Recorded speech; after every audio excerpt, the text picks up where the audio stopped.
Hi everyone, my name is Nabam Dallang. I'm from SRM Engineering College and I'm pursuing civil engineering and I'm in my final year of my college. And today workshop is about beam and I was hoping that it would be not bad that much, but it was way beyond my expectation.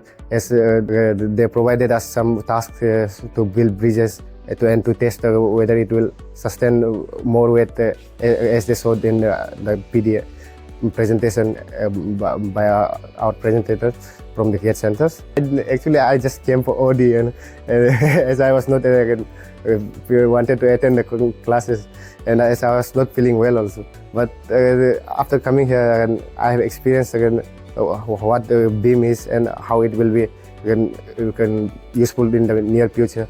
I never experienced those kind of workshops in my life. Yes, I belong from Arunachal Pradesh.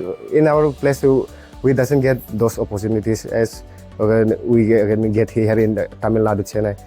This is my first experience as I'm not used to this, and I'm feeling very grateful to the CAD Center, to my college, SRM Engineering College, and to Easwari College for also conducting the venue. So it's a very wonderful situation to be here.